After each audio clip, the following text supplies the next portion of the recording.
All right. Hello and welcome to the 99th episode of the Spiritual Sisters podcast. And this is our third attempt at recording today. So it may or may not be spicy. Hello, this is Gabrielle Celeste, and I'm excited to be here. Can you guess what is in the microwave? It's the chancla. Mm-hmm. Hey guys, Sure it's is. Nicole. 99 episodes. That's crazy, right? I mean, we're going to do a whole spiel on that very soon, but that is wild. Time is not real. Totally. Time is an illusion. Mm-hmm. Yeah. Third attempt at recording today. Well, is it the third attempt? No, it's like the second attempt. It's the third reschedule as far as time. We were going to do morning, and then somebody was really crabby, Gabby, and I was calling her Krabby Gabs, so I should have called her Krabby Gabby. Whatever. Mm-hmm. It's all the same. And then we had to move it to the afternoon, and then the thing that's in the microwave messed with us so bad. Mm-hmm. And then from there we switched topics because I just, This is true. it's just, it is what it is. And we're just going with the flow. And it's kind of late for us, right? It's like 7 o'clock on Thanksgiving Eve. Happy Thanksgiving to everybody. This will come out after, but hope you guys ate well and a lot. Mm-hmm. And that's it. I mean, happy holidays, right? It's kind of, we're in it. Yeah, holiday season. Can I just say, I love when Nicole is in the flow. This is like, she just needs more days off from her full-time job. That's what it is. Nicole, don't go back to work. That's what it is. I know. And I was I'm over meant here. to be a housewife. You were meant, you would be, yes.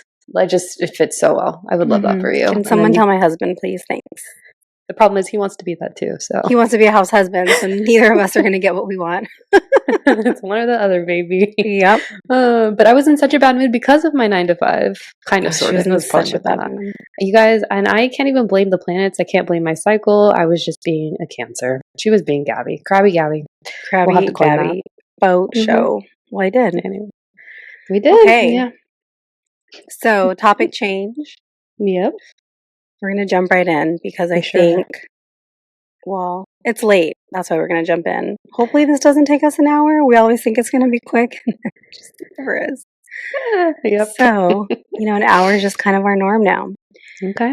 So at the last minute, I'm like, okay, what can we talk about? Just because the topic that I wanted to cover, universal laws, we're still going to bring it. It just needed more of a fine-tuning on my end that I didn't have the time to do. So then I was thinking, oh, you know what? And this was sparked by a conversation I had today with someone. And I was like, oh, you know what? Let's kind of talk about the difference between therapy and coaching, because there is a difference between the two. And I think for some people, myself included, I think we've mentioned this before. Yeah. When I first kind of started the work, as we call it, I was so not like against coaching, but I was a little offended. I went to school for so long. I spent so much time getting my hours to get licensed. I took this crazy hard exam to get licensed. And I was like, and then these like little 25-year-olds are just coming over here charging like double, triple what I charge. And what qualifications and what life experience do you have, child? So there was a little bit of like that kind of going on. And I was like, no, this is not okay. It was almost like a slap to the profession. I felt like a little bit of like a slap to the face. But as I've gone in and done the work and kind of learned a little bit more, I'm like, oh, okay, they can exist together because they are different. Even though they might look the same on the surface, they are different.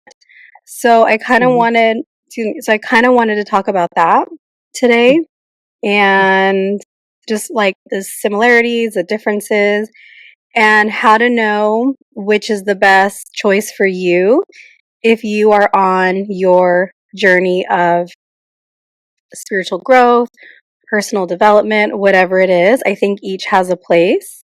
So I thought we could talk about that. I love that. I also just want to say and point out and reflect back to you, and I don't know if we've ever talked about this in person or to one another.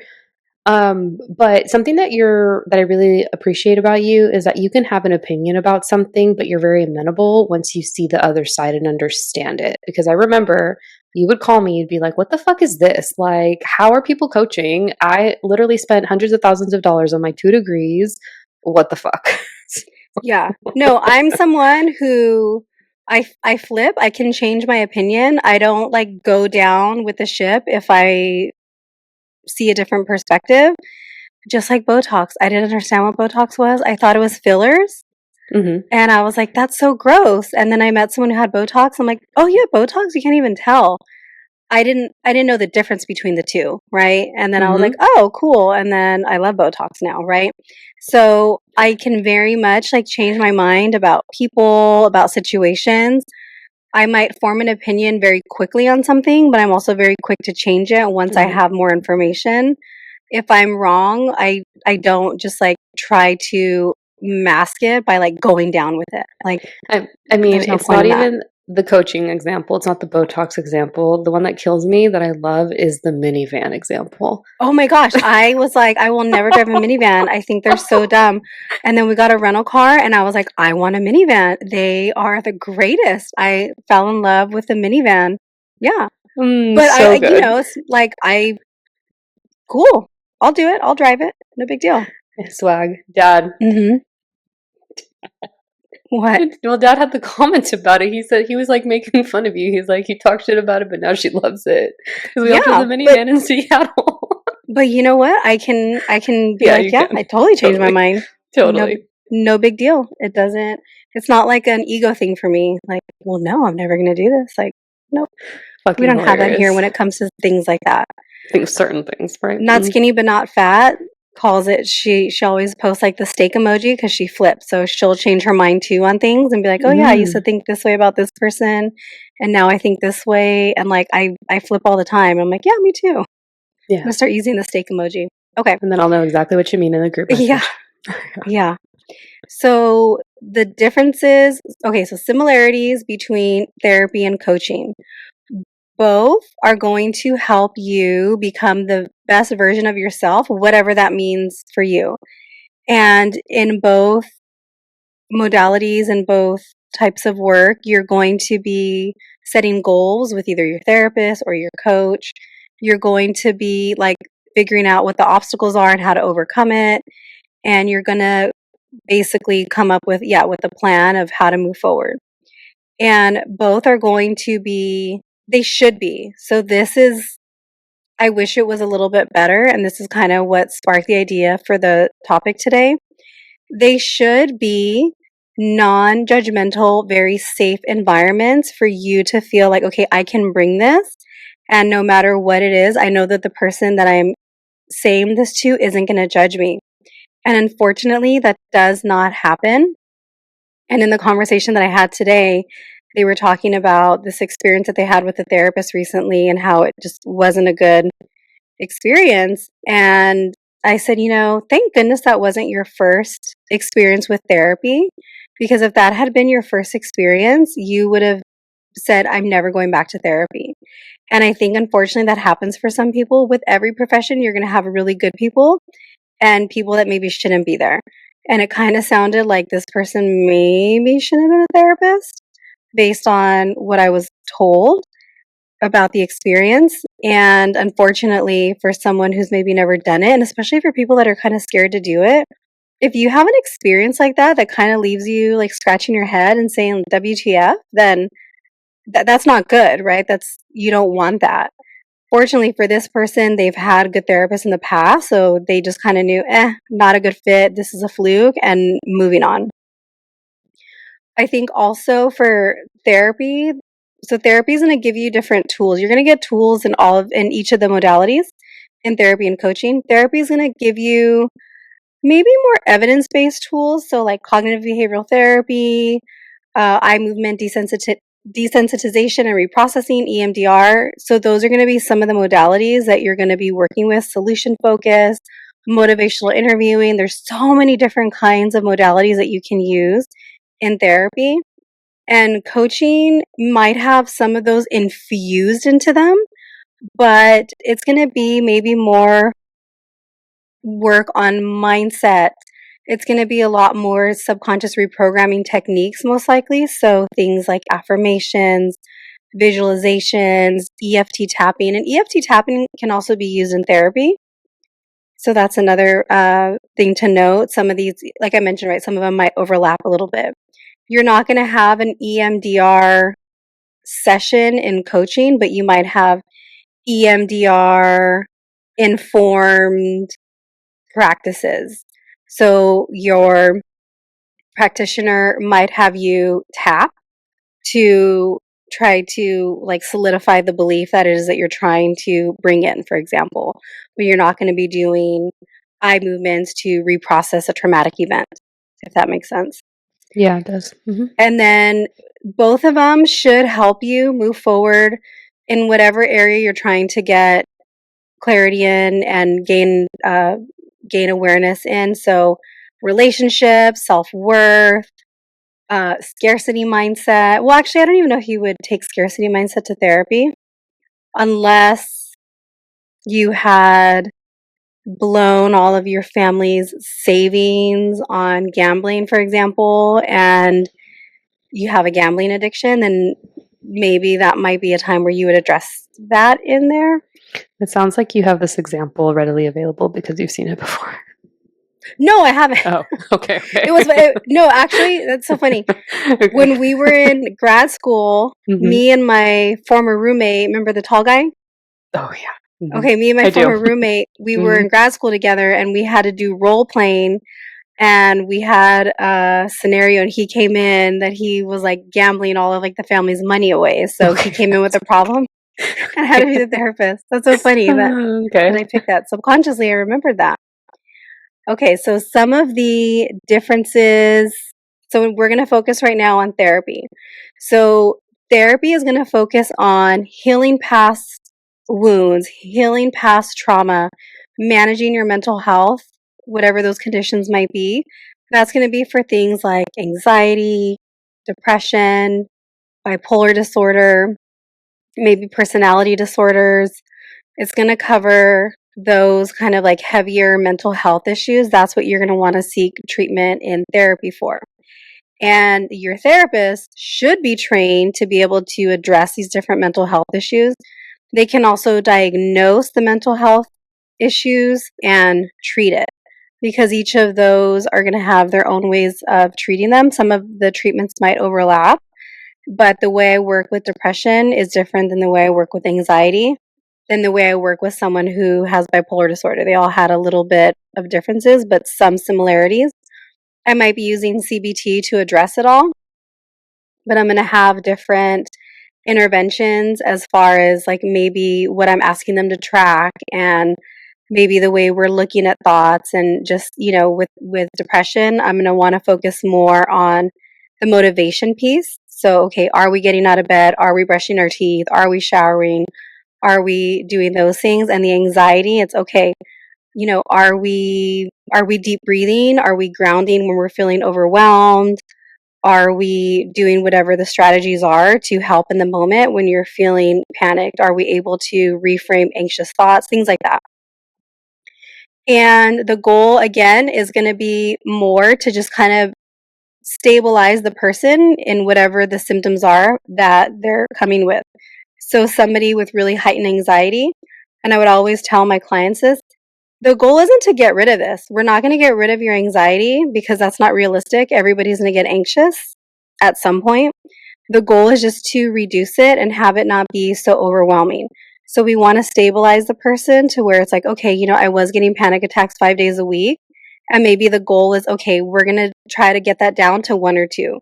We're not going to eliminate it, but we're going to give you strategies that you can maybe stop it before it happens. You can recognize the triggers that are coming up and stop it before it gets out of hand. Also, you're going to be processing unresolved issues and like learning new healthy coping strategies, whatever that might be.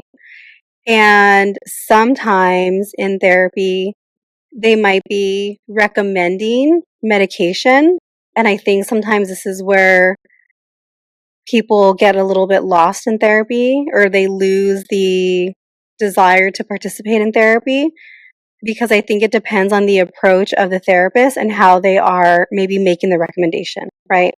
So one thing that I would always recommend to clients is, especially the people that were having a really hard time and maybe needed a little bit of push, and kind of presenting it in a way of, this isn't forever, because the main thing that they would say was, I don't want to be on medication because then I'm going to have to be on it forever. And I would remind them, this isn't forever. This is just to kind of get you over the hump. And then so that way you can be motivated to get up, to go to work, to come to therapy, to actually practice the strategies that you can use. And once you have a good grasp on using the strategies, you're not going to need the medication anymore. And that's when you can work with the doctor. But I think sometimes, maybe a therapist might say something like, well, you need medication. And then you're going to probably lose that client right then and there, especially if there's somebody who's not open to medication. So you have to really address that, kind of very delicately with the clients that are coming in. I think we just And talked about this on a previous episode. Sorry, I didn't mean to cut you yeah, off. With Gabby Bernstein saying hmm that, where she was like, I felt like, I was very much against the medication, but then she ended up taking it and she was like, oh, like, it really did support me in getting over that hump. right. And she was talking about how much of a detriment she felt like it was to her community throughout the years when she was kind of preaching zero medication and having such a negative view about it. And then Mhm. when she needed it herself and realized how supportive it was, she was like, oh crap, Mhm. what did I Mhm. do? Again, right? Another example of somebody flipping, right? Well, I used to say that, and she could have, right? She could have gone down on that heel and said, nope, I'm not taking medication because I've said for so long that it's not good or people don't need it. Or she could have taken it and not been open about the fact that she took it, and open about the fact that maybe she had a different view about it. Totally. Yeah. hmm And so, an example of why somebody might choose therapy would be because they're having a lot of emotional turmoil. They have a lot of history of trauma that's affecting them in their daily lives or in their relationships, things like that, or grief. So, the grief over the loss of a loved one, the grief over the loss of a relationship, the grief over the loss of maybe the life that you thought you were going to have and now you have a different life. So grief isn't always because somebody passed away. Grief can come in so many different forms. Grief can come from, people that maybe want to have children and have this idea of what their child's going to be like, and then they're born with a child that is different than what they envisioned. A child that maybe has special needs or, additional needs.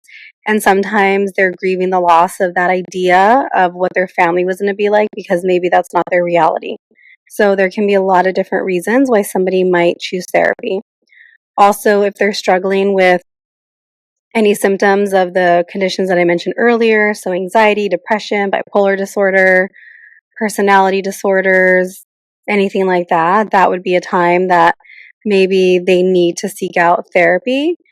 And sometimes for people, they might not really be having symptoms that feel very overwhelming and present, but they know that, what, I went through this as a kid, or I had this go on in past relationships. I had this horrible toxic relationship, this horrible breakup, and I'm having a really hard time moving forward with trying to date or trying to move forward with this current partner who isn't those things. So it might be more of, okay, I know I need to work through these things, so I'm going to go to therapy to try to help with that right now. On the other hand, with coaching, the focus is going to be more like future oriented and more goal oriented. So, where are you now and where do you want to be in the future? So, it's not going to be so much of going back to the past and what happened and reliving and re-talking about it. It's going to be, okay, this is where I am now and this is where I want to be, and what are the steps that are needed in order to get me there. With coaching, they're going to help you uncover limiting beliefs. They're going to help you build new habits. So maybe building morning routines, maybe adding rituals into your day to help support the growth that it is that you're trying to accomplish. And also, like, really focusing on reprogramming your mindset. So their approach is going to be different in the sense that they're not going to treat mental health conditions. They're not going to diagnose. They shouldn't be, because most coaches are not going to be licensed mental health practitioners. And if they are, there needs to be a very clear distinction. This is therapy and this is coaching, because also when you're a therapist, you're confined to the states that you're licensed in. So you shouldn't be diagnosing somebody. You might do it in your head, right? Oh, this person totally has generalized anxiety. You might be doing it in your head, but you shouldn't be really using that to inform your decisions. And also, if you're noticing that somebody has something like that going on, you should be referring them, I think, to work with a therapist, because they actually want to, they actually want to treat and diagnose the mental health condition. And you can work together. A person can have a therapist and a coach, and they can be working together at the same time on the same goals. They're just each going to help the person get there a little bit differently. So the goal of coaching is going to be to help maybe overcome self-doubt, to help you achieve your goals, whether they're personal goals or professional goals, and just to kind of help you like function a little bit better. So a little bit similar to therapy, but again, we're not trying to like alleviate symptoms, because hopefully when they're coming to coaching, they're not having symptoms that are severe enough that they're coming to you for. That should really be done with a therapist, I think. So someone might choose to do coaching because they feel that they don't need mental health treatment, because they're not in a place where they are meeting criteria for any of those mental health conditions. Or they feel like, okay, I'm actually at a really good place, and I want to get to a place where I'm even better, and I want to grow in my career. I want to be able to have better conversations in my relationships with my friends and my family and my partner. And they want maybe tools to help identify some of the limiting beliefs that are maybe coming up for them, that are keeping them held back, but again, not keeping them so held back to the point that it's, like borderline mental health condition. Does that make sense? Yeah, it does. And I was just thinking, I'm like, I feel like I mean, two things I want to say. Doing some type of coaching, finding mentorship, and then also combining that with therapy. I was thinking back to 2022 when I was doing that. It might have even been 2021 at this point, because time is an illusion and not real. I did remember making leaps and bounds in that period of time. And also listening to you explain right now just the differences and how you might choose between one or the other, or doing both at the same time.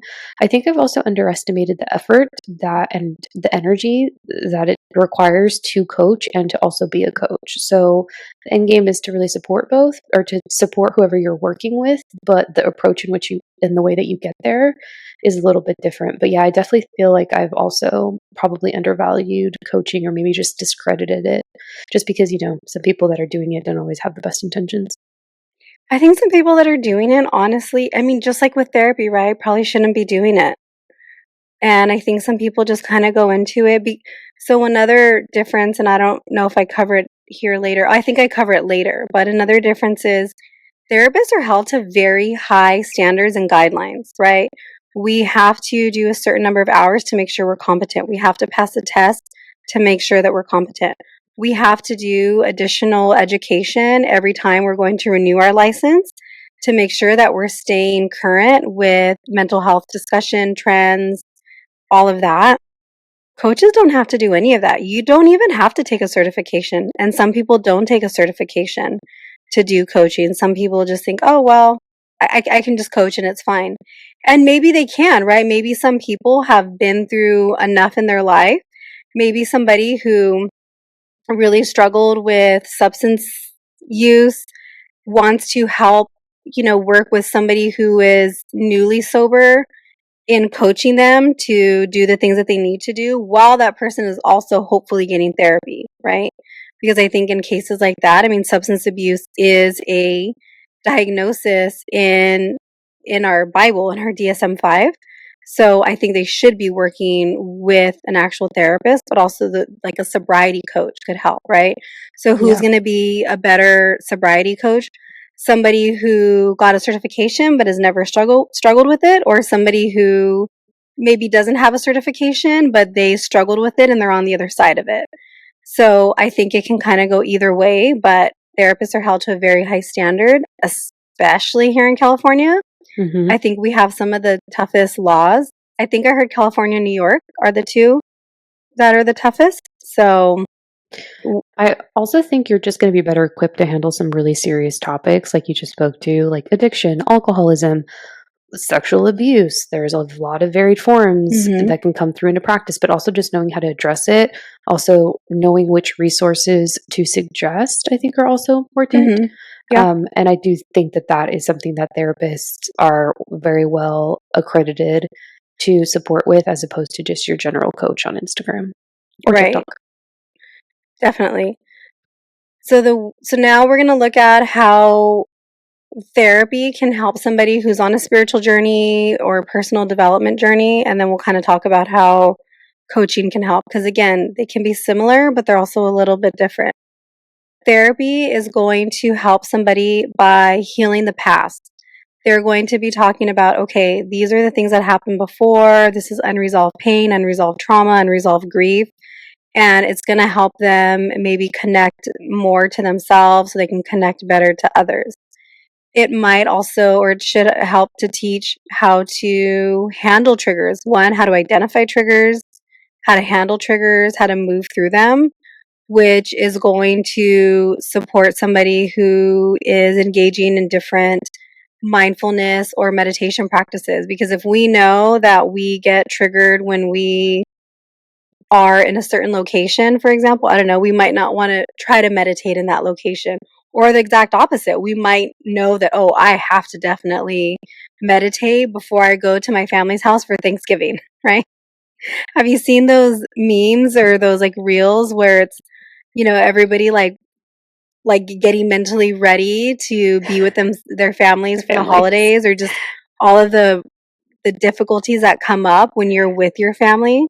I mean, there are just so many tests. Like the holidays are a test on their own, and also they're not an energetically calm time. I was talking to my acupuncturist who we've had on the show, Dr. Christina Papers, and she's like, "Yeah, like I've just known, like I've learned over the years of my practice that she actually takes the first 2 weeks of January off as opposed to the actual holidays because she feels like she needs that time just to recover from the energetics of the whole Mm, season, but also like being with family and friends and everything that comes with it." And I was like, "That is so smart and so true." mm-hmm, definitely. Also, therapy is going to help with maybe trauma work. We know that when we're on a spiritual journey, we are bringing up a lot of trauma, and working with a therapist might help you clear the trauma so that you can gain better self awareness. And by getting like better self awareness and working through some of that trauma, hopefully you can connect a little bit better to your intuition. Hopefully you're going to be able to regulate yourself more to where it's like, okay, I can actually slow down and listen a little bit to that inner voice, and deciphering between, okay, what is anxiety if it's someone who struggles with anxiety, and what's my intuition, because they're going to maybe feel a little bit similar, but they're different. And how are you going to be able to tune into that? So that could be another way that therapy can help. And then also, therapists can just help you explore if and how spirituality can fit into your healing process if it's something that you want. Not everybody is spiritual in nature, whether that's their own spiritual practices or religion, whatever. And so maybe helping you to kind of explore, okay, this is something that is really important to you, and this is something that's really supportive to you. So how can we use that to support you in this treatment also? You like to journal? Okay, so let's maybe have some journaling exercises for you to kind of integrate, what we talk about in therapy versus anything that might come up outside of therapy that you need to work through in between sessions, for example. And then with coaching is going to help with, again, your spiritual and personal development journey by helping you get more aligned with your goals, setting goals and focusing on, this is where I am and this is where I want to be, is going to be when I think of like the main differences of like coaching and therapy. Because again, therapy is going to be more, okay, well, what happened before that's causing these issues now? And coaching is going to be, this is where I'm at, but I want to go here. So it's not so much looking backwards, it's looking forward. I feel like therapy is more past focused, focused on the past, and then coaching is more focused on the future. Yeah, and I do think that they both really complement each other well, even though they are standalone in nature. Mm-hmm.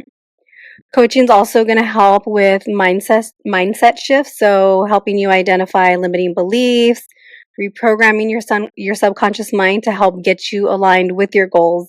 Because if you guys have listened to our past episode, and if you haven't, I don't know what number it was, but Well, we need to be better about that in 2025. 90, 95? I don't know, In 96? our second year of podcasting. No, wait. Yeah, Almost. year 2? Yeah, okay. Whatever, it was in the 90s. It wasn't that long ago. 10 facts about the subconscious mind that will blow your conscious mind. We talked about how our subconscious mind is in control of 95% of our reality. Those mindset shifts are going to be so important once you're able to tap in to your subconscious mind to align to your goals. Consciously, you might be saying, I want to have a healthy relationship, right? I think most people would say that they want that. Subconsciously, you're thinking, I love chaos and I love toxic relationships. So, if your subconscious mind is in charge of 95% of your reality, what kind of relationship do you think you're going to attract? Like, probably not the one you want. Those are just kind of dumb Probably not. examples, but they're very they're real real. and relatable Mm-hmm. and very common. Mm-hmm. And then coaching should also give you very practical tools.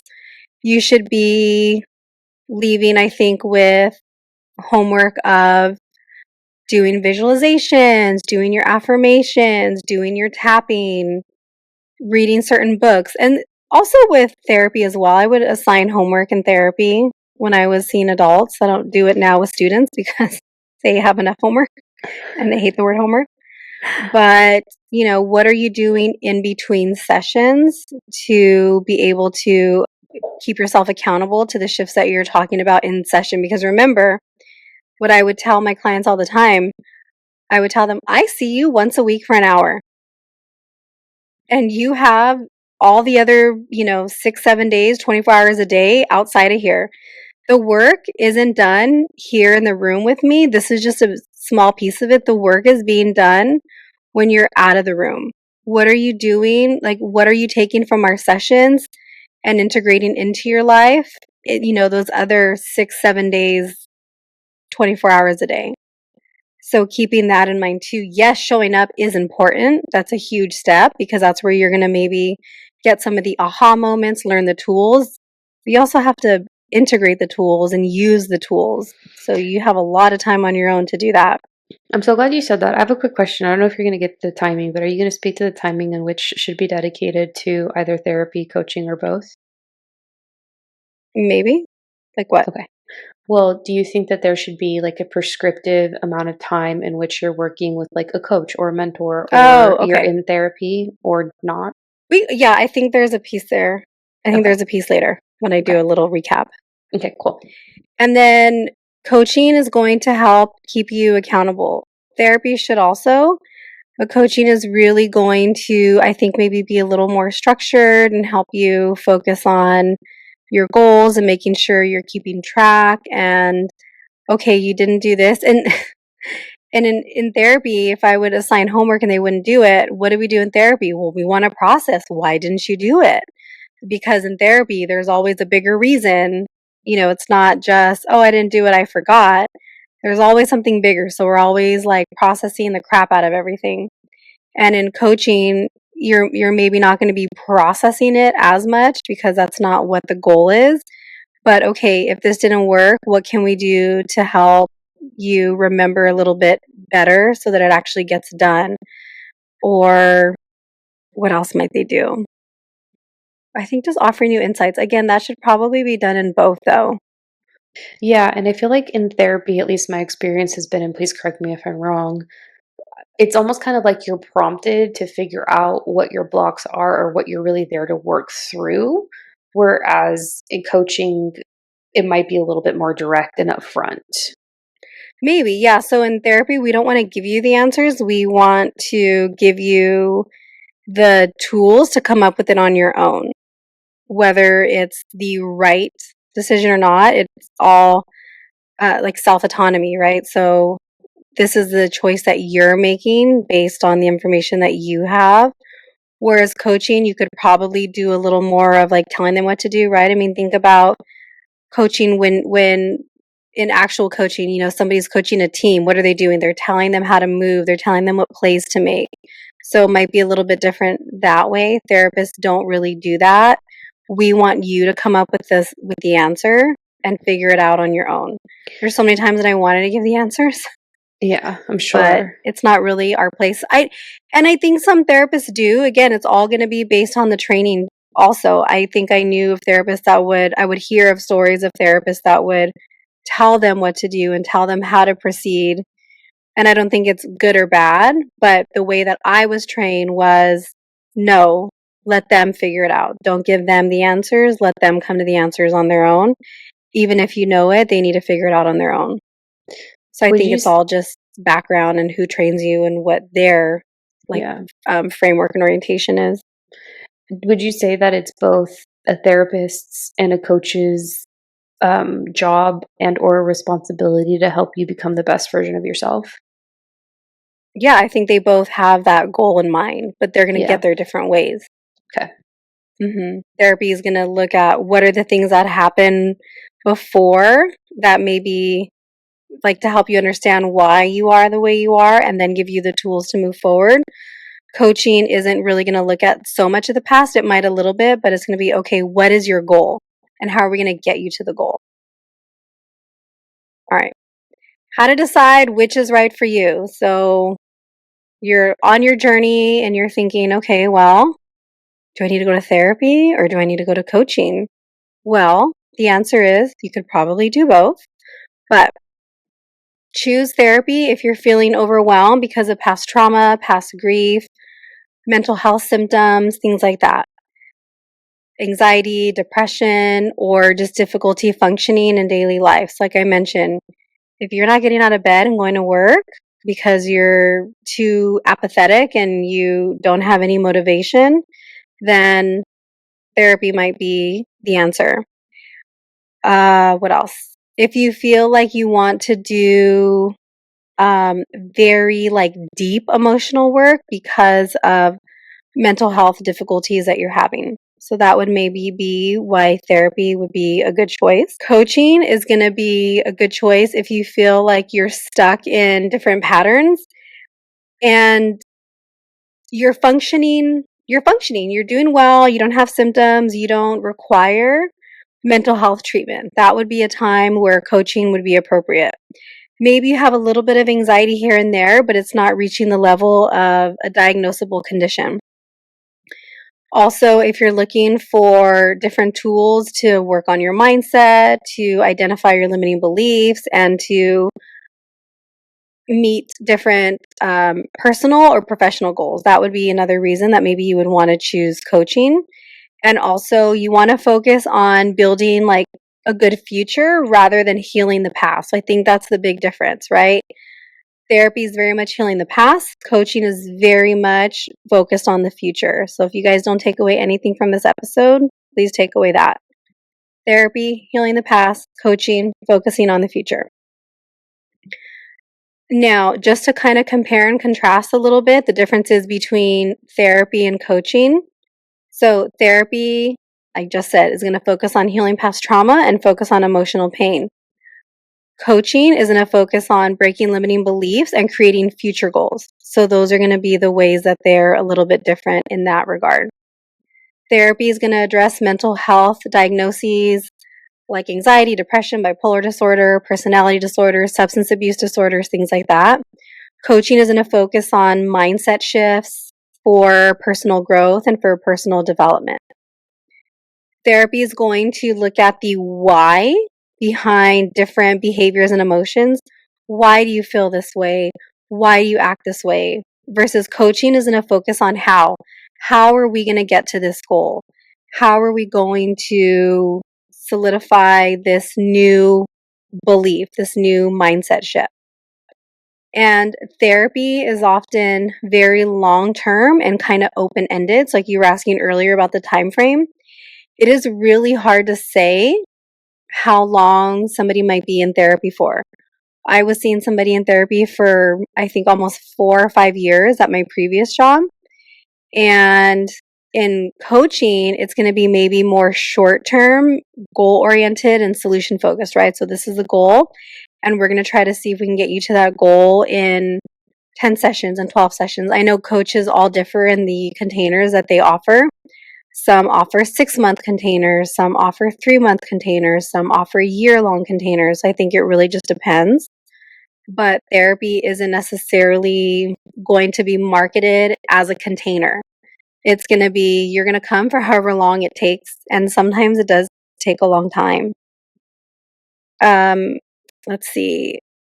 With therapy, it's going to be based on diagnosing and treating mental health conditions. So a therapist can diagnose, like that is one thing that we are able to do, is diagnose conditions. A coach cannot diagnose any mental health conditions. And instead, they're going to focus on empowering them to change their beliefs, to change their mindset. So they're not going to be doing any kind of treating of mental health conditions. And again, I think if somebody comes to a coach and they notice that there's mental health conditions, I would hope that they would refer them to a therapist so that they can address the mental health symptoms so that they're stabilized.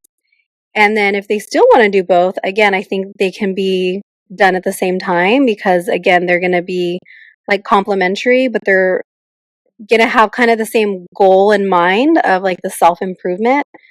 And you just want to make sure that the two are working together and they're communicating. As I mentioned earlier, therapists, we have very strict guidelines that we have to follow. And, licensing boards and all of those things that we have to answer to, a code of ethics. And with coaching, there isn't that. There isn't any oversight. So it kind of leaves a little more flexibility and options for the coach to be creative, I guess, right? Because they're not bound by anything. But also sometimes that can be a detriment because then you have coaches running around maybe doing things that they shouldn't be doing. Maybe you have coaches trying to diagnose or coaches utilizing like therapeutic techniques that they're not properly trained in. Like that can be an issue. And I mentioned therapists are licensed by the state, and all the states have different guidelines. California, New York are really tough, California especially. So if you're a therapist in California, you're amazing. Brianna Paulette is a real. If you're a therapist in California, you're probably very, very qualified. Probably overqualified. Yeah, versus, another state where they don't have as many guidelines. Maybe they don't need to. They might all have the same amount of hours, but I think it's the test. I think I hear our test is like the most brutal. I think it's like 4 or 5 hours long. Fun fact, Nicole did not tell us when she was taking said test because she was like, if I fail, then there was nothing for me to report back on. No, you did not tell us. I don't remember. Yeah, and you were like, I was like, I don't know if it was like at the beginning or towards the end because both her and I have very anxious stomachs because we're cancers and stomach's the weakest part of our bodies. But she's like, at the end, I was just like so anxious. I did not feel well. I had to go out of there, get out of there. And you passed, but you didn't tell us. I don't even remember. Mm-hmm. Yeah. I remember. See, I remember the most mundane conversations. You remember the most random things, yeah. I really do. It was a very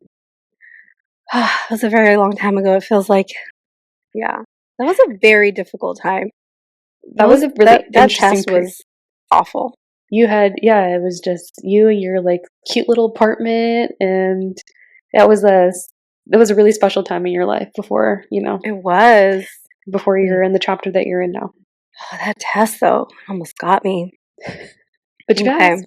I passed, yeah. Thank gosh. I almost left, though. I wanted to leave. I had to talk myself so many times out of leaving that damn test. That's how hard it is. So if you're in California, kudos to you. Mm-hmm. Okay, and let's see. Therapy is going to be rooted again in evidence-based practices, like I mentioned before, cognitive behavioral therapy, CBT, EMDR, motivational interviewing. I don't know if that's evidence-based, but there's a lot of different modalities that you can use to treat somebody in therapy. And with coaching, it's going to be maybe some science-backed techniques. So again, like EFT tapping might be one that is done in coaching, which does have evidence-based. I think EFT tapping is evidence-based, if I'm not mistaken. So, and then there's going to be maybe other techniques, though, other subconscious reprogramming techniques, visualization, affirmations. I think we understand the science behind it, but I don't know if they're necessarily science-backed. What do you think? It's hard to say. Like meditation, right? You know what? I think that is science backed, though, isn't it? Is it? Yeah, I it just started might watching be. Rewired on Gaia by Dr. Dispenza. It is fascinating. I have to rewatch it because it's so good. Yeah, I believe it. Yeah, but jury's out on that one, although I'm sure that there are probably scientific reports, but I would not be surprised if they're also disputed because big pharma runs the country. Probably. Mhm. And then finally, therapy is going to also include crisis management, emotional stabilization. So if anybody is ever in crisis, the therapist is there to support them, or if they're not there, they've offered them resources for how to move through a crisis situation. Hopefully in coaching, that's not coming up because again, you want to be working with people that are emotionally stable and don't have any of these mental health diagnoses presenting. So that shouldn't be happening. So with coaching, it should be focused on helping people build confidence and clarity versus like stabilizing crisis after crisis. So that those are kind of like the main differences. So just kind of some things I want you guys to take away because I think in my mind when I first kind of started, I saw them as competitors. Like I almost saw coaches. Oh gosh, they're gonna like kill me. But no, because I don't feel this way anymore. I almost saw coaches as like wannabe therapists that just didn't want to put in the time to go to school and do the Yeah. training. Mhm. But now I actually see it a little bit different. So I don't think that they are necessarily in competition. I think they can be very complementary and I think they can work really well together. Another reason that maybe somebody might choose therapy over coaching that we didn't talk about, unfortunately, might be the cost because coaching isn't something that is going to be covered by insurance and therapy is something that is going to be covered by insurance. So maybe somebody really wants to work with a particular coach, but that coach isn't going to be able to take their insurance. And if they don't have, $200-300 to pay on a coaching session or, $1,500, $2,000 to pay for a coaching container, they might go to therapy instead because their insurance covers it and they only have to pay a $20 copay, for example. Yeah. So that's another thing that might come up for some people is the cost. And I think people can benefit from either or at different stages of their journey.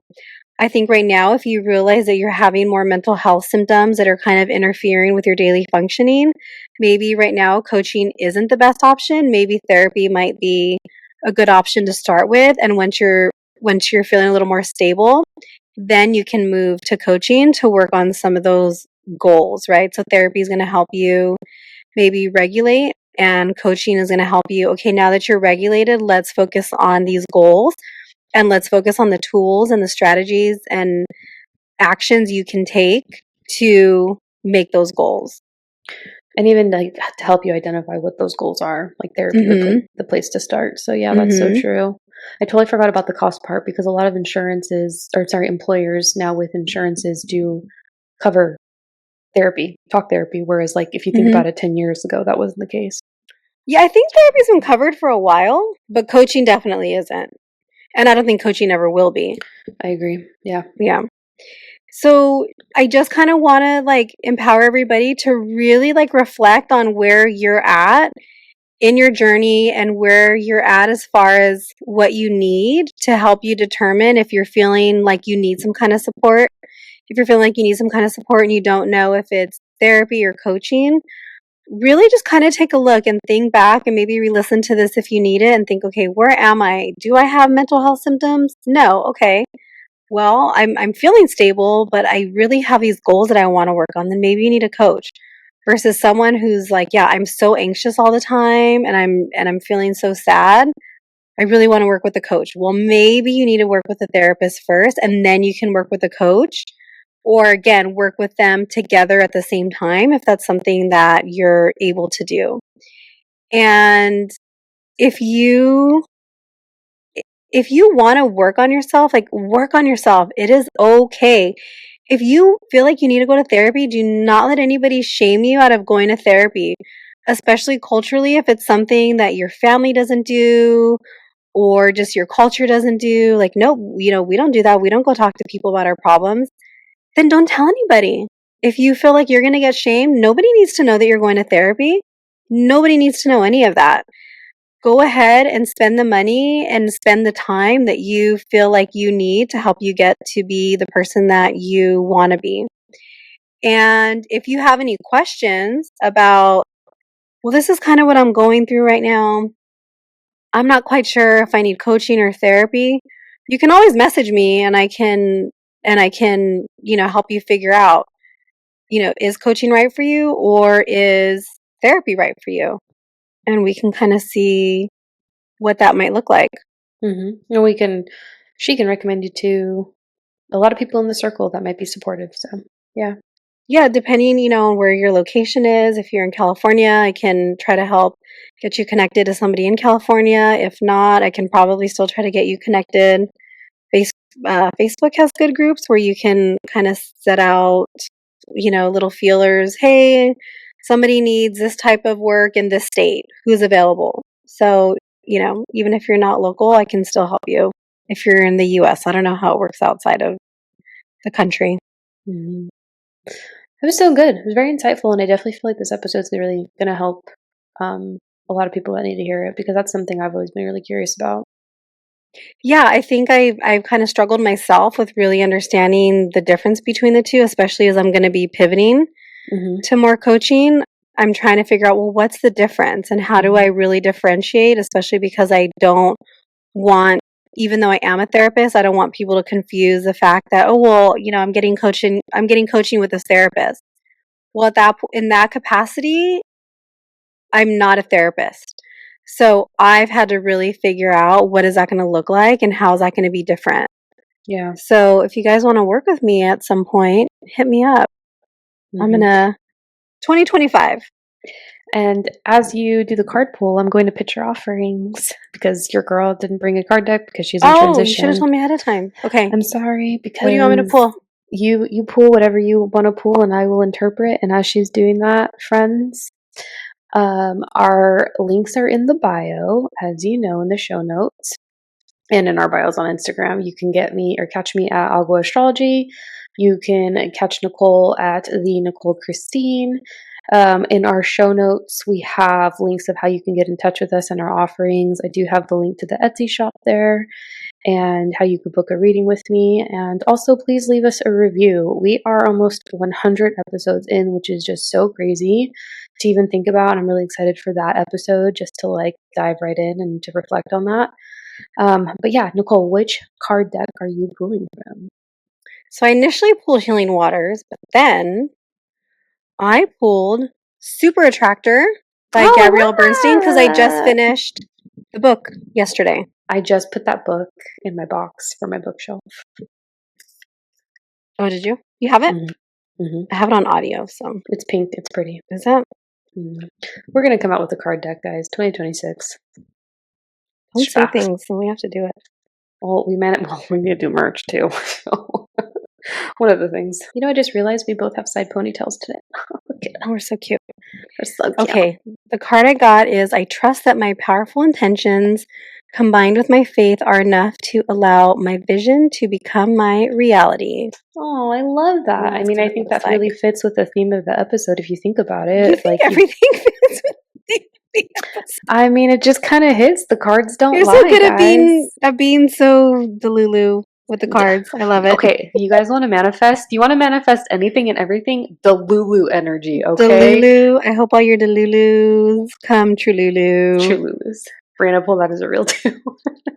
I mean, set intentions, do better, set the goals, work backwards, do all the things that are going to empower you and make your life better. So that's the message, guys. See. Okay. 99. We will see you guys for 100. 100. 100. 100. 100. Got 99 problems, but a podcast ain't one. All right. Okay. See you guys for 100. Bye.